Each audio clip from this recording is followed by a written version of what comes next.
Em depoimento à CPMI, hacker diz que deputada Carla Zambelli é responsável pelo falso decreto de prisão de Alexandre de Moraes.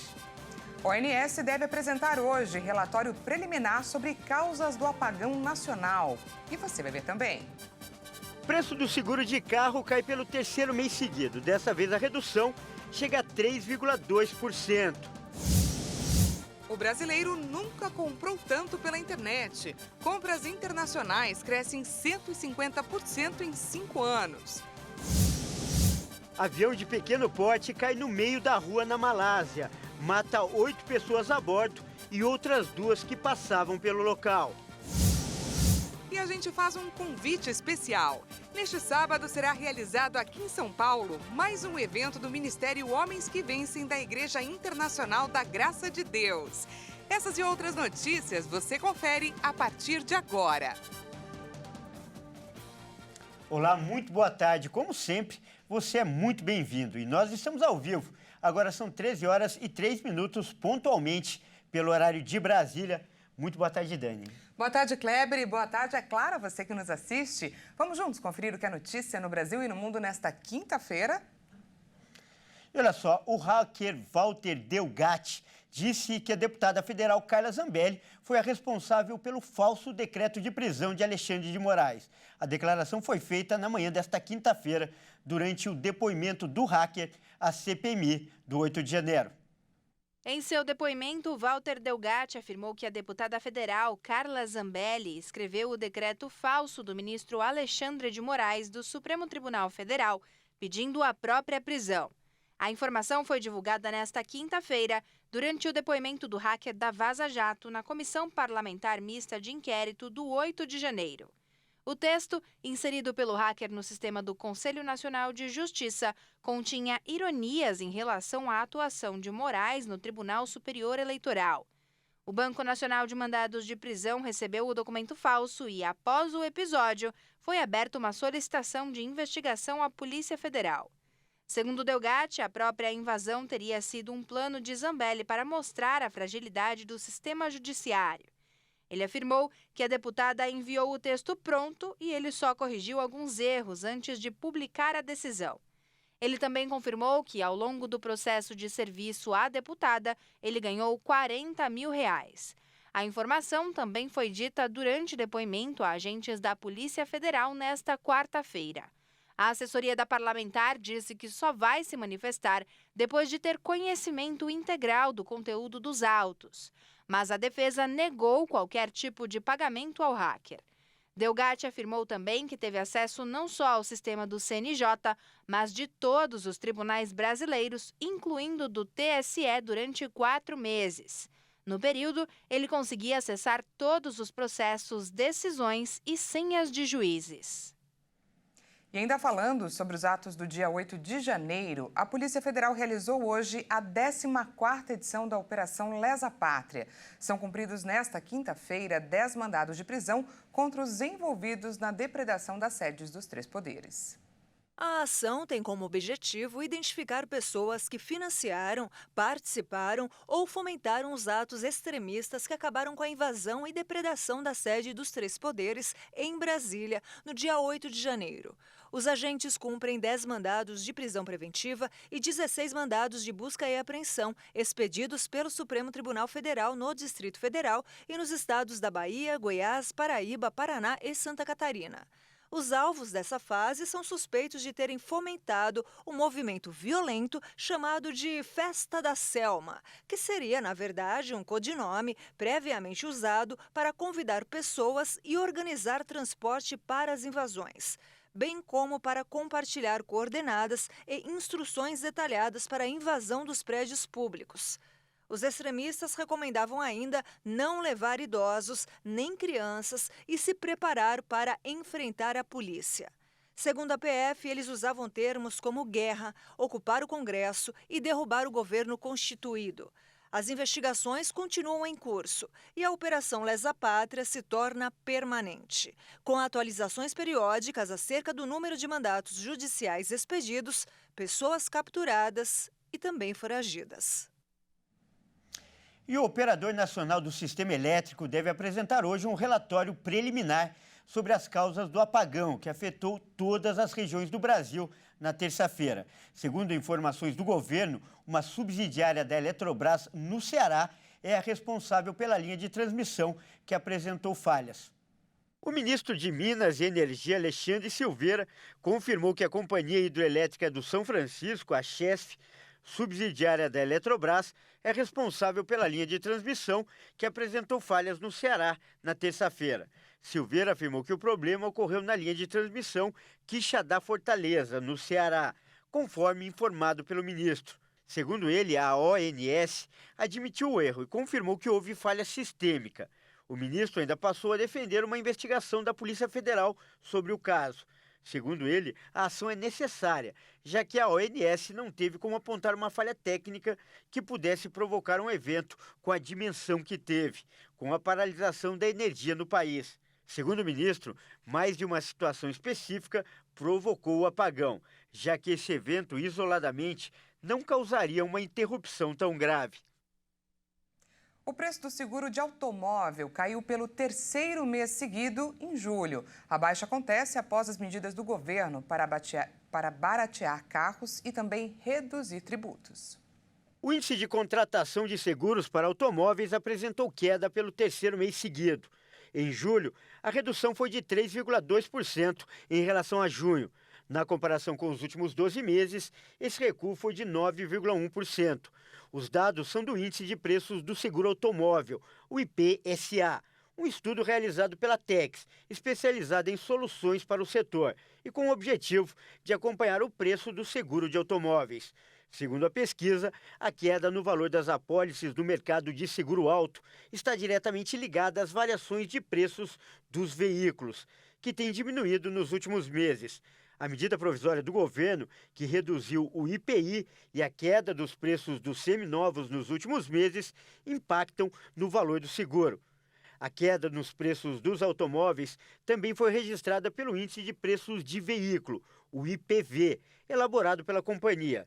Em julho deste ano, os preços apresentaram uma queda de 5,1% comparado ao mesmo período do ano passado, atingindo o valor médio de quase R$ 95 mil. Em 2022, esses preços estavam na faixa de R$ 100 mil. Agora, 13 horas e 9 minutos pelo horário de Brasília e a gente fala sobre o aumento nos combustíveis. Nesta semana, a Petrobras anunciou o primeiro aumento nos preços dos combustíveis desde que adotou a nova política de preços há exatos 3 meses.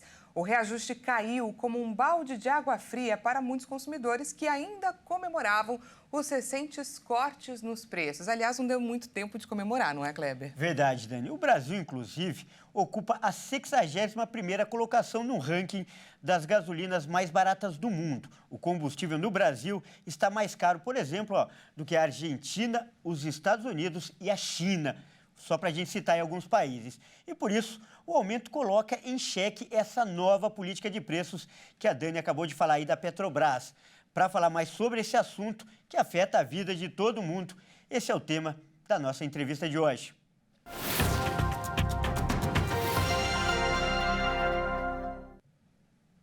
Nós vamos conversar agora com o economista Alexandre Lhomann. Boa tarde, Alexandre. Seja muito bem-vindo. Boa tarde, Kleber. Boa tarde, Daniela. Obrigado pelo convite. Nós que agradecemos a sua participação. E apesar do recente aumento, a Petrobras alega que no acumulado do ano, a gasolina teve redução média de 15 centavos por litro, já o diesel de 69 centavos por litro. Isso no preço nas refinarias, é bom a gente deixar claro. Mas e nos postos? Você acredita que os consumidores estão sentindo essa diferença no bolso? É simples. Sim, caiu na refinaria, mas também teve aumento importante de imposto. Aí, se você faz o balanço dos dois, pegando os dados do IBGE, a gasolina subiu 11% de janeiro até julho desse ano. E esse ranking internacional, Alexandre, mostra que a gasolina poderia ser mais barata no Brasil. Só para a gente ilustrar, A gasolina mais barata do mundo é a gasolina da Venezuela. E em países como Bolívia, Equador, Colômbia, Suriname, Argentina e até na Guiana, a gasolina é mais barata do que a nossa. Eu queria que você comentasse sobre isso pra gente. Então, não é necessariamente uma boa coisa ter uma gasolina muito barata, não? Você citou alguns países que não são exemplos, na Argentina, na Venezuela. A gasolina ela tem um custo, que é o preço internacional do petróleo. Aí, se você está muito distante desse valor, tem um problema, não? É um grande desperdício de dinheiro público, porque o governo tem que subsidiar essa gasolina. Aí tem uma margem, né, para ter uma gasolina um pouquinho mais barata no Brasil, sobretudo na parte de imposto, que foram aumentados esse ano. Isso é uma escolha política, não? Mas alguns países mais ricos têm gasolina muito mais caro que o Brasil. E, Alexandre, o que a gente pode esperar daqui para frente dessa nova política de preços da Petrobras? Muitos especialistas reclamam que falta clareza nos critérios para definir o preço. Qual é a previsão que você faz? Então, é difícil fazer previsão justamente por falta de clareza. Sim, teve pouca transparência e eu acho que a gente vai aprender aos poucos como que reage a Petrobras. Pelo menos foi o reajuste parcial que teve essa semana foi responsável. Não vai ter mais interferência demais nos preços. Mas ainda tem uma margem para reajustar de novo, dependendo dos preços do petróleo nas próximas semanas, já vai ter a necessidade de reajustar por 5% a 10% a mais, né?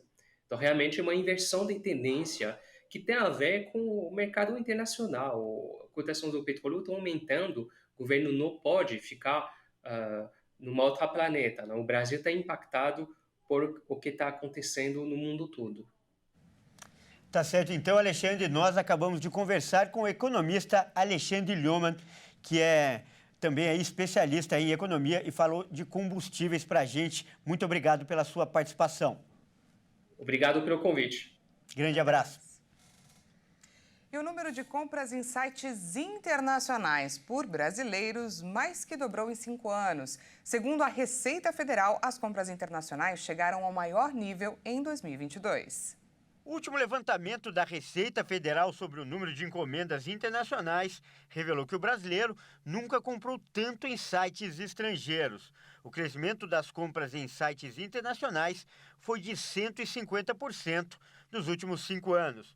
Houve um grande aumento nas remessas de importados já entre os anos 2020 e 2021. E elas chegaram ao maior nível em 2022, quando o Brasil recebeu mais de 176 milhões de itens importados. O preço das mercadorias vendidas e a facilidade de entrega com prazo razoável estão entre as vantagens. A pandemia também estimulou o uso da tecnologia para as compras. No fim de junho, o Ministério da Fazenda publicou uma portaria que zera a taxa de importação para as compras feitas em sites estrangeiros por pessoas físicas de até $50. Só que na prática o consumidor ainda não está vendo essa mudança. Para ter direito à isenção, as empresas e sites estrangeiros devem aderir ao programa Remessa Conforme, da Receita Federal, que entrou em vigor no início deste mês. Após se inscreverem no programa, as empresas vão receber um certificado e um selo.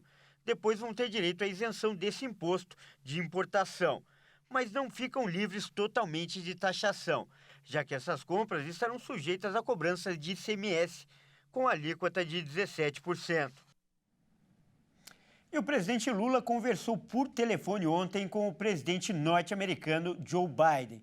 Entre vários assuntos, os chefes de Estado falaram sobre a intenção de promover ações para a proteção dos direitos dos trabalhadores.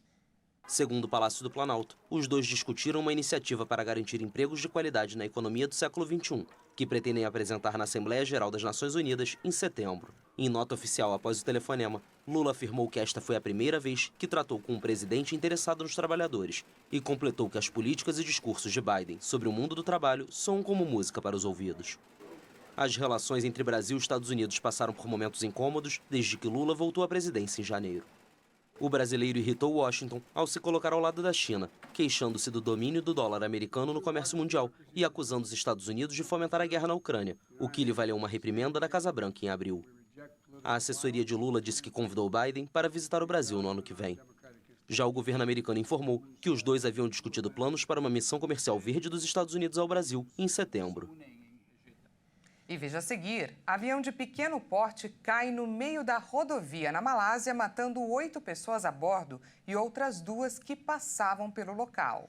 E ainda, neste sábado será realizado aqui em São Paulo mais um evento do Ministério Homens que Vencem da Igreja Internacional da Graça de Deus. E você, é claro, é nosso convidado especial.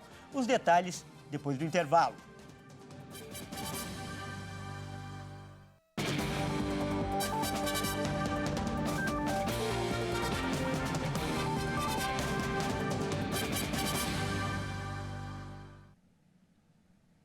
Seja bem-vindo mais uma vez, nós estamos de volta e ao vivo, 1h20 pelo horário de Brasília. Voltamos com os destaques internacionais.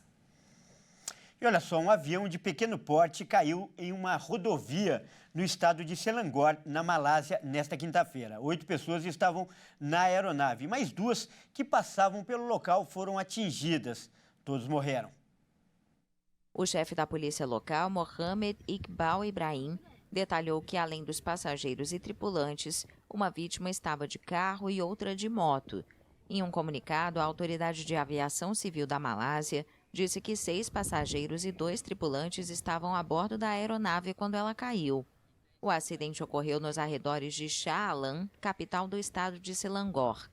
O diretor da Autoridade de Aviação Civil, Norazman Mahmood, anunciou a abertura de uma investigação sobre as causas do acidente. O presidente da Colômbia, Gustavo Petro, anunciou que vai renegociar o Tratado de Livre Comércio com os Estados Unidos. O anúncio foi feito na noite de quarta-feira pelo presidente Gustavo Petro durante uma reunião com produtores de café, na qual denunciou que o acordo veta o plantio de variedades locais de milho. ¿Por qué no lo puedo hacer? Porque me lo prohíbe el Tratado de Libre Comercio con los Estados Unidos, que firmaron hace unos años. Por que não posso fazer? Porque me proíbe o Tratado de Livre Comércio com os Estados Unidos, assinado há alguns anos, e quero anunciar publicamente que começa a renegociação. Hoje, importamos quase todo o milho dos Estados Unidos e do Canadá, assim foi a política econômica. Se eu quisesse substituir esse milho por um colombiano plantado, teria mais de 1 milhão de postos de trabalho a mais. Se eu quisiera reemplazar esse maíz por maíz colombiano sembrado, tendría 1.200.000 puestos de trabalho mais. A oposição da direita advertiu que modificar os acordos para incluir novos impostos às importações poderia gerar uma resposta parecida do governo americano e afetar a estabilidade econômica do país. O tratado, vigente desde 2012, fez com que os Estados Unidos se tornassem o principal comprador de bens e serviços colombianos. E neste sábado será realizado aqui em São Paulo mais um evento do Ministério Homens que Vencem, da Igreja Internacional da Graça de Deus. Mas eu vou deixar esse convite para o Kleber Werneck fazer. Claro, afinal sou o mais apropriado para fazer esse convite. É um evento importante para homens de todas as idades, onde nós, homens, poderemos discutir problemas do dia a dia, as questões da família, por exemplo, e do trabalho, entre outros assuntos. E tudo baseado, o mais importante, na palavra de Deus. Vamos ver, Dani? Vamos. Espírito Santo, visita o teu povo. Um encontro para a comunhão com Deus. Vem revelar a esta geração as maravilhas da tua salvação. Um dia para renovar a fé. Tu és santo, santo, santo. Tu és santo, santo, santo, santo, digno de toda a honra e de toda a glória. Um momento de muito aprendizado. E se a pessoa prestar atenção na palavra, ela vai conduzir o telespectador, o ouvinte, a vitórias e mais vitórias e mais vitórias. Amém? É chegada a hora de mais um encontro do Ministério Homens que Vencem, aqui na sede da Igreja Internacional da Graça de Deus em São Paulo. E esse será o dia da retomada. O pastor Carlos Silva explica por quê. Retomada porque a gente percebeu que os homens, eles estão vivendo um momento bem bacana, sabe, de alegria. E a gente percebe isso na liderança dos Homens que Vencem, nos pastores também, nos pastores regionais. Esse entusiasmo, a gente está percebendo aí um movimento bem maior do que a gente via alguns meses atrás. Então eu percebi que é um momento aí de retomar, entendeu? Aquela alegria, aquela vontade de ajudar os homens, né, da nossa igreja, ajudar o homem que está ali, de repente, vivendo numa situação de tristeza, ajudar aquele homem que está ali enfrentando uma doença, problema no casamento. Então, é a retomada. Será uma nova oportunidade de aprender mais sobre a palavra de Deus. O objetivo maior é abrir a Bíblia Sagrada e mostrar na Bíblia o que é que o homem tem que fazer para ser um exemplo dentro de casa, um exemplo para a sociedade, entendeu? A gente aproveita essa oportunidade, abre a Bíblia e mostra o que é certo, o que é errado. Então, a gente aproveita a reunião dos Homens que Vencem para mostrar na Bíblia Sagrada o que é que um homem tem que fazer para agradar a Deus, mostrar que ele tem que andar na santidade, entendeu? Que ele tem que viver uma vida nova agora com Jesus, para quando tudo aqui acabar, ele morar no céu. É neste sábado, dia 19 de agosto, às 11 horas da manhã, o dia da retomada. Mais um encontro especial do Ministério Homens que Vencem, na sede da Igreja Internacional da Graça de Deus em São Paulo. Avenida São João, 791, República. Vai ser a maior de todas as reuniões. E a gente vai ter o louvor, vai ter a palavra, e depois eu quero orar por você para repreender esse espírito de tristeza, repreender essa enfermidade que o médico falou que você tem, entendeu? Venha, porque você não vai se arrepender. Vai ser muito especial, em o nome de Jesus.